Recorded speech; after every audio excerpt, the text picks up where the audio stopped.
ჩამრთელობასა და ბავშვებს შეეხება. ყველა ბავშვი მოგახსენებათ, რომ არის აქტიური ცნობის მოყვარე და დაუღალავი, რაც ცხადი და ბუნებრივია, რომ სასიამოვნოც კია, თუმცა მათი ეს ჰიპერაქტიურობა ხშირად სამწუხაროდ მოულოდნელ და მათ შორის სახიფათო სიტუაციებთანაა დაკავშირებული. სტატისტიკის მიხედვით, გადაუდებელი დახმარების დროს პირველი რამდენიმე წუთი ბავშვის ჯანმრთელობისა და ზოგჯერ სიცოცხლის გადასარჩენადაც კი გადამწყვეტად მნიშვნელოვანია, მაგრამ საინტერესოა მშობელი, ბები ბაბუა ან აღმზრდელი არის კი მზად სწორად და ეფექტურად მოქმედებისთვის.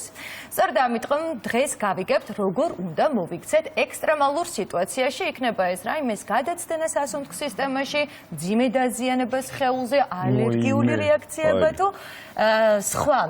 ამიტომ ჩვენი სტუმარი შემოგვიერთდა უკვე სტუდიაში, მოგესალმებით. ბატონი თემურ მიქელაძე, იმყოფება ჩვენთან ერთად. უმეტესი მადლობა თქვენი დროისთვის. არასდროს არ ეუბნებით ხოლმე ჩვენს ტელემაყურებელს უარს ურთიერთობაზე და ყოველთვის გასცემთ იმ რჩევას, რომელიც ძალიან საჭიროა. დღეს გვაქვს თემა, რომელიც დააინტერესებს ძალიან ბევრ მშობელს. პირველ რიგში დასაწყისშივე ვთქვათ, რომ ყველა პატარას ჯვარი ეწეროს და ჯანმრთელობა უსურვოთ მათ, თუმცა ხდება ხოლმე სამწუხაროდ სიტუაციები, როდესაც გამოსავალს ვეღარ პოულობენ მშობლები, ბებიები, ბაბუები, აღმზრდელები, უბრალოდ ის ადამიანები, რომლებიც იმ სიტუაციაში ბავშვთან ერთად არიან. ჩვენ დღევანდელი გადაცემის მეშვეობით მაქსიმალურად უნდა გავაფრთხილოთ ჩვენი ტელემაყურებელი თუ როგორ მოიქცნენ ასეთ ექსტრემალურ სიტუაციებში. მოდი დავიწყოთ გაზაფხულის თემით, მოგვიახლოვდა, მით უმეტეს ამ დროს უკვე რისკია ძალიან ბევრი ნაკბენის, რაც ხშირ შემთხვევაში იწვევს ხოლმე ალერგიულ რეაქციებს. დავიწყოთ ალბათ ხო ალერგიული რეაქციებისგან, როგორ ვიქცევით ასეთ შემთხვევაში და შემდეგ უკვე გადავიდეთ სხვა მნიშვნელოვან თემებზე. მოგესალმებით, დიდი მადლობა მოწვევისათვის, მივესალმებით თქვენს მაყურებელს. დღეს შევეცდებით, რომ უშუალოდ პრევენციულ ღონისძიებებზე ვისაუბროთ და არ გადავჭირთოთ და არ დავძაბოთ ჩვენი მაყურებელი, იმიტომ რომ როგორც წესი გადაუდებელი ღონისძიებებთან ასოცირდება მშობელთან რაღაც ცუდი აურა მოდის. მიმდინარე ძირითადად კი ბატონო, ეხლა ძირითადად ალერგიების სეზონია, იწყება დაახლოებით აპრილი-მაისის პერიოდში და ალერგიული რეაქციები შეიძლება იყოს ძირითადად საბინაოდ ბავშვებში მიდის მსუბუქად, მსუბუქი ალერგიული რეაქციები შეიძლება იყოს ჭინჭრისცეება, ერთეული გამონაყარი, ადგილობრივი რეაქციები მწერის ნაკბენზე და მხოლოდ ამით შემოისაზღვროს და უმრავლეს 99%-ზე უფრო მეტ პროცენტ შემთხვევაში სწორედ ადგილობრივი რეაქციები ან მაქსიმუმ ზოგადი რეაქცია, როგორც არის ჭინჭრისცეების სახით შეიძლება წავიდეს. ასეთ დროს რა უნდა გავაკეთოთ? აუცილებელია რომ მივმართოთ სპეციალისტს თუ სახლის პირობებში შესაძლებელია მოგვარდეს ეს პრობლემა? როდესაც ჩვენ ვიღებთ ბავშვზე პასუხისმგებლობას, ეს ექნება მშობელს, ბებიას, ბაბუას, აღმზრდელს, აუცილებელია ის ელემენტარული გადაუდებელი ღონისძიებების უნარჩვევები ვიცოდეთ. ზოგ შემთხვევაში საიტებზე მოვიძებნოთ, ყველგან არის ეს და ყველას შეუძლია და პასუხისმგებლობა ექიმაც უნდა იყოს გარკვეული და უნდა იყოს მშობელმა. მთავარი პირველ რიგში ეს არის აუცილებელი კონტაქტი ექიმთან. ექიმ ამ კონკრეტულ შემთხვევაში უშუალოდ შეუძლია ექიმმა გირჩიოთ, დაუშვათ მიიღოთ ანტიჰისტამინური პრეპარატი თუ გადაამისამართოთ ეს პაციენტი ექიმთან, მაგრამ არის მძიმე ალერგიული რეაქციები, რომელსაც ანაფილაქსიური რეაქცია, ეს ამ შემთხვევაში უშუალოდ მშობელმა უნდა მიიღოს. აი მე მაგალითად ორი ძირითადად ანაფილაქსიური რეაქციები მაინც ვითარდება მედიკამენტებზე. ანუ იმ საშუალებებზე, რომელსაც შეყვანა ხდება ან ინტრავენურად, ან ხდება გავუშვათ კუნთში ან კანქვეშა ინიექციის შედეგად. აი ეს ხდება ძირითადად ანტიბიოტიკებს და ამიტომ ყოველთვის როდესაც ჩვენ ვაკეთებთ სინთს, ან ვაკეთებთ დაუშვათ სინთზეც შეიძლება იგივე რეაქცია განვითარდეს, ისევე როგორც დაუშვათ ანტიბიოტიკის შეყვანაზე და ამიტომ ესეთი რეკომენდაციაც კი არის, ხო, ანტიბიოტიკის შემთხვევაში სინთზის გაკეთება საერთოდ არც კი არის საჭირო, უბრალოდ ანტიბიოტიკის პირველი დოზა უნდა შეიყვანილი იქნას კლინიკაში, სადაც არის გადაუდებელი დახმარების განყოფილება, სადაც იცის ექიმა რა უნდა, მე დაახლოებით 2 კვირის წინ მქონდა ზუსტად ესეთი ანაფილაქსიური რეაქცია, მთავარია არ დაიბნეს არჩობელი, არც ექიმი და დროულად მიიღოს გადაწყვეტილება ამ კონკრეტულ შემთხვევაში ჩვენ გამოვიყენეთ ადრენალინი და ეს ბავშვი დაახლოებით 5-7 წუთის დაუბრუნდა თავის ჩვეულებრივ რიტმს, ხო? ეს არის იშვიათი მოვლენები, ამიტომ როდესაც ესეთი ანაფილაქსიური რეაქცია, ჩვენი ალერგოლოგები, პედიატრები, არ არის ოჯახის ექიმები ურჩევენ, რომ ასეთ პაციენტს ყოველთვის ჰქონდეს სპეციალური მოწყობილობა, ეს არის ადრენალინის შემცველი საშპიცები, რომელშიც 2 ცალი ერთად დევს, ეს ნიშნავს იმას, რომ შეიძლება ერთის გაკეთების შემდეგ იგივე ანაფილაქსიური რეაქცია არ მოიხსნას და დაახლოებით 5-10 წუთში იგივე მეორე დოზირება დაჭირდეს, მაგრამ კიდევ ერთხელ მეორეს, ეს არის საკმაოდ იშვიათი. ჩვენ გვაქვს მაინც ადგილობრივი რეაქცია, ადგილობრივ რეაქციაზე არ უნდა შევშინდეთ, შეგვიძლია მხოლოდ ცივი გამოვიყენოთ და აბსოლუტურად არანაირი მედიკამენტის ჩარევის შედეგად ეს ადგილობრივი რეაქციები მწერის ნაკმის არა აქვს მნიშვნელობა დაუშვათ სხეულის რა არეში უკვე და აი მაგალითად ხელთან საშიშიაო გამიგია არა, რა თქმა უნდა, მნიშვნელობა აქვს იქ სადაც არის უფრო მეტი სიზარღვარი სახეზე, ბავშვებში არის უფრო მეტი სიზარღვოვანი ქსელი და შესაბამისად ალერგიული რეაქცია უფრო მკვეთრად არის, წითლდება, შეიძლება ურტიკარია, კვინკემდეც კი მივიდეს. ხო, ამ შემთხვევაში აუცილებელია, მაგრამ როგორც წესი, ასეთი შემთხვევები კიდევ ერთხელ ვიმეორებ, არის საკმაოდ იშვიათი საბედნიეროდ. ფენების დადება არის გამოსავალი რა. ამ კონკრეტულ შემთხვევაში ადგილობრივი რეაქციის შემთხვევაში, მაგრამ როდესაც ანაფილაქსიური რეაქცია და ყისიერი მოქმედება, იქ შემთხვევაში ბავშვს რა არის ანაფილაქსიური რეაქცია, გონების წნევის ვარდნა, შესაბამისად წნევა ეცემა, ბავშვი ვარდება, წამოწითლდება, მოხრჩობის შეგრძნება ვითარდება, დიარეის მსგავსი კლინიკა ვითარდება და ამ შემთხვევაში აუცილებელია მყისიერიზე მოქმედება.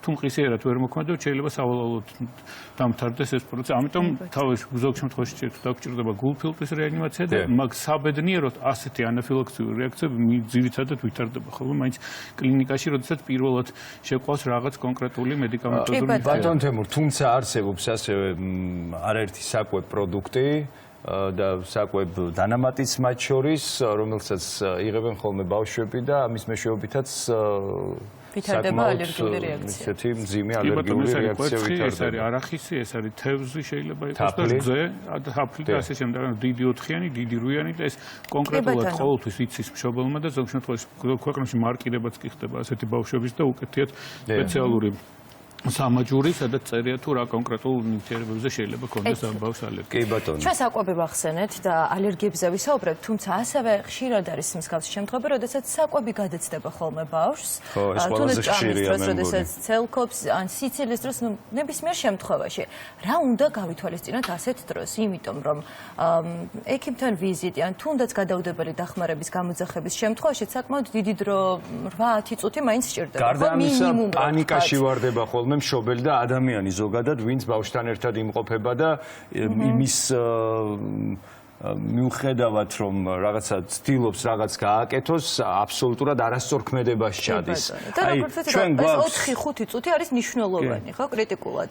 თუ შეიძლება რომ პრაქტიკული რჩევებიც გავაგზავნოთ. ჩვენ პრინციპში გვაქვს აგერ ხა ჩვენი პატარა თოჯინა, როგორ შეიძლება მოვიქცეთ ასეთ დროს, როდესაც ბავშვს გადაცდება რაიმე. ნებისმიერი გადაუდებული სიტუაციის დროს პრევენცია მთავარი არის კონცენტრირება ბავშვზე. შესაბამისად, თუ მშობელი მომვლელი იქნება კონცენტრირებული ბავშვზე და არ იქნება დაკავებული სხვადასხვა სოციალური აქტივობებით, მათ შორის არ იქნება გაჯეტზე დამოკიდებული, არ შევა სხვადასხვა სოციალურ ქსელებში, ნებისმიერი გადაუდებელი მდგომარეობა ასეთ ბავშვთან არ განვითარდება. ამიტომ მთავარია ის პრევენციული ღონისძიებები და განსაკუთრებით საუბარია 5 წლამდე ასაკის ბავშვზე. მანამ სანამ განვითარდება, მაგრამ თუ განვითარდა და მოხდა ასეთი შემთხვევა. აქ არის საუბარი, ძირითადად საუბრობთ, როცა მყარი უცხო სხეულის გადაცემა ხდება, ზოგადად ადრეული ასაკის ბავშვებთან შეიძლება იყოს სითხის გადაცემა, შეიძლება იყოს როგორც ხელოვნური, ისე დედის რძის გადაცემა, საბედნიეროდ ასეთ შემთხვევაში შეიძლება იყოს ეგრეთ წოდებული ხველის სუნთქვის გარდამავალი აჩქარება, ხველის შეგრძნება და ეს უკვალოდ თავისით ნელ-ნელა თავისით ალაგდება და არ ჭირდება არანაირი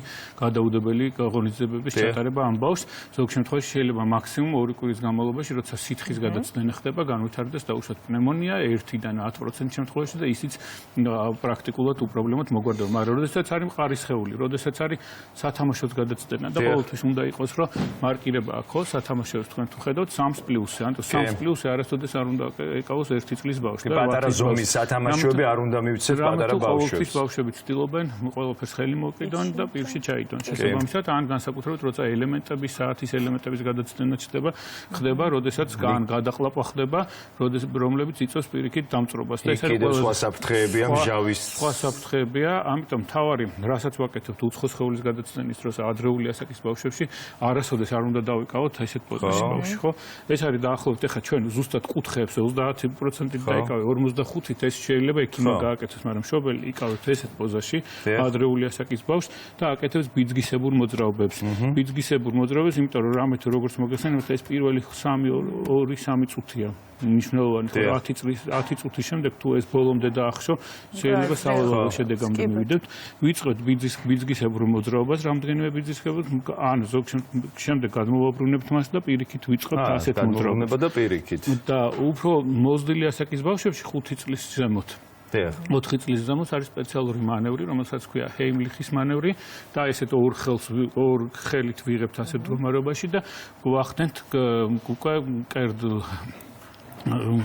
კერდის ძვლიდან ზემოთ מחვილისებული მორჩიდან ზემოთ ასეთ სპეციალურ ბიძგისებურ მოძრაობას უკრიდან მოუძგებით ბავშვს ასეთ პოზაში ასეთ მოძრაობებით და ვაკეთებთ ესეთ ბიძგისებურ მოძრაობას რომ მაქსიმალურად შევეცდადოთ ეს მყარი სხეული რამენაირად ამოვაგდოთ მაგრამ ზოგ შემთხვევაში როდესაც ვერ ვახდენთ ასეთ დროს ხო არ არის შესაძლებლობა რომ ბავშვს რაიმე დაუზიანდეს ან ნეკნიან მაქსიმალურად შეიძლება ძლიერი ბიძგისებური მოძრაობით შეიძლება რაღაც ნეკნი დაზიანდეს ან მოწყდეს ესეც არანაირი პრობლემა არ არის უყალოდ მთავარია არ დავახჩოთ თავისთავად ცხადია მუდროულად მოახდინოთ ამ უცხო სხეულის ევაკუაცია მაგრამ იმ შემთხვევაში როდესაც ვერ ვახდენთ ვიწყებთ უკვე და ყველა კიდევ ერთხელ ვმეორებ უნდა იცოდეს მშობელმა გულ-ფილტვის რეანიმაცია ხო ვიწყებთ უკვე გულ-ფილტვის რეანიმაციას ეს არის სპეციალური ჩაბერვა და მასაჟს არაპირდაპირ მასაჟს გულისას შესაბამისად ადრეული ასაკის ბავშვებში ხდება უფრო 15 დაჭერა და ორჯერ პირში ჩასუნთქვა 15 ჯერ ვაჭერთ და ორჯერ პირში ჩასუნთქვა ორი მაშველის შემთხვევაში მოზრდილებში ხდება 30 ჯერ დაჭერა და ორჯერ ჩასუნთქვა შესაბამისად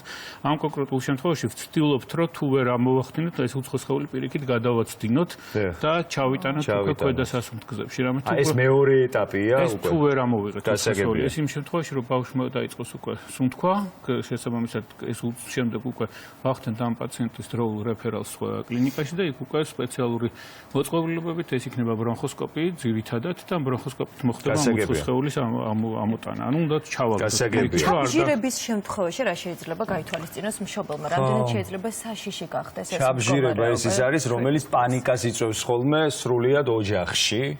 რამდენად საფრთხის შემცველია ჩაბჟირება არანაირი საფრთხის შემცველი არ არის ჩაბჟირება დაახლოებით აბსოლუტურად მაქსიმუმ გრძელდება ხოლმე 40 წამიდან მაქსიმუმ შეიძლება 50 წამი 1 წუთის განმავლობაშიც და ეს პრაქტიკულად უკავოდ გაივლის ზოგ შემთხვევაში მეტნაკლები ჰიპოქსია ვითარდება და შეიძლება რაღაც წამიერი გონების კარგვაც კი გქონდეს ბავშვს ხო ეს აბსოლუტურად ისევ თავისით დაუბრუნდება ცნობიერებამას და არც ეჭირებს რაიმე წუთის განმავლობაში თუ ჩაბჟირებულია 3-5 წუთის განმავლობაში არ ბჟირდებიან მაქსიმუმ ბჟირდებიან 50 წამი 40 წამი 30 წამი თუ გაგრძელდა ეს უკვე სხვა რაღაცა არის წუთის განმავლობაში ჩაბჟირება ეს უკვე არის სერიოზული პრობლემა ეს გულყრა შეიძლება განსხვავება თუ ყველა შემთხვევაში შეიძლება რომ თავად უკვე მე არ შემთხვევა რომ 1 წუთს გაგრძელებული იყოს მშობელს გონია რომ გრძელდება 9 საათი, მაგრამ თუ რეალურად დააკვირდებით, ეს არის დაახლოებით 30 წამი, მაქსიმუმ 35 წამი და ჩაბჟირება სამედიცინო ტერმინი არ არის, არანაირ გავლენას ის ბავშვის და განვითარებას, უბრალოდ მშობელს გონია რომ პანიკური შიში იწყება და გონია რომ ამ ბავშვს რაღაცა ვეღარ ამოისმის. ძალიან ცოტა დრო გვაქვს და გვინდა მოვასწროთ ყველაფერი. კრუნჩხვას უნდა შევეხოთ აუცილებლად, რაც ძალიან გავრცელებულია და რისიც ყველა მშობელს ეშინია, თამამად შეგვიძლია ვთქვათ. კი ბატონო, ეხლა გქონდა გრიპის სეზონი, ეხლა პრაქტიკულად უკვე ნელ-ნელა ჩათავდა, თავდება ნელ-ნელა უკვე რაღაც ტალღაზე პიკზე ვართ და გადაიარა ამაც და ფებრილური გულყრები გვაქვს ძირითადად, ხო? მაღალი ცხელებით განპირობებული გულყრა. გულყრის შემთხვევაში აუცილებელია მისი პრევენცია, რომ ბავშვი იყოს სითხით დატვირთული და მოვახდინოთ ტემპერატურის დროული ჩარევა. თუ ბავშვი იტანს ტემპერატურას და მას არ აქვს ანამნეზში ფებრილური გულყრა 39-მდე, ჩვენ არც კი ვიყენებთ სიცხის დამწვევ საშუალებას, მაგრამ თუ ანამნეზში არის გულყრა ფებრილური, უკვე შესაძლებელია რომ 38 გრადუსიდან მას მივცეთ ანტიპირეტიული, ანუ სიცხის დამწვევის საშუალებები, რას ვაკეთებთ? აქაც არ უნდა დავიწყოთ, ყველას გონია რომ ბავშვს გადაყვაპავს ენას და მოხრჩობა წავა არ ხდება ენის გადაყვაპვა. უბრალოდ მთავარია გვერდზე დავაწინოთ ბავშვი, ნიკაპი ოდნავ ზემოთ აუწიოთ, რამეთო თვითონვე გახსნას ენა წინ წამოიწევა და შესაბამისად სასუნთქი გზების განმავლობა აღდგება. არ უნდა დავიბნეთ, უნდა გამოვაღვით ფანჯარა და სხვადასხვა ბლაგვის საგნებით პირის გაღება, ხელით და თითებით პირის გაღიზიანება არ არის პირიქით შეიძლება კბილები დაუზიანოთ ბავშვს ან ჩვენ თვითონ დავზიანდეთ. ამიტომ ესეთი რაღაც გარკვეული რეკომენდაცია სიმშვიდე, გვერდზე წოლა, სუფთა ჰაერი და დროული რეფერალი ზოგ შემთხვევაში და ექიმთან კონტაქტი და ფებრილურ გულყრას დაახლოებით 3-4 ფებრილურ გულყრას ჩარევაც კი არ ჭირდება. მაგრამ აუცილებელია დინამიურად ექიმის მეთვალყურება ამ დროს, მაგრამ ცალკე ეპილეფსიური გულყრების შემთხვევაში ეს აუცილებლად უკვე კუპირებულია ექიმის მიერ მიერ ექიმი აუხსნის მშობელს თუ რა უნდა მოიმოქმედოს ამ შემთხვევაში მშობელმა და ეს მოგვარებულია. მოკლედ ჩვენ დაგვჭა ძალიან ბევრი საკითხი გასავლელი ეს იყო ტრავმები, სისხლდენები, ასე შემდეგ, ასე შემდეგ, მაგრამ ეჭვი მაქვს რომ ჩვენ კიდევ მოგვიწევს შეხვედრა მცირეხნიანი პაუზის შემდეგ სიამოვნებით დაგპატიჟებთ ჩვენთან გადაცემაში და სხვა მნიშვნელოვან თემებსაც შევეხოთ აუცილებლად. უღრმესი მადლობა ბატონო თემურ. კიდევ ერთხელ. მოკლედ მე მგონი მივიღეთ ის რჩევები, რაც ჩვენი შვილების ჯანმრთელობაში კიდევ უფრო ხელშეგვიწყობს და დაგვეხმარება და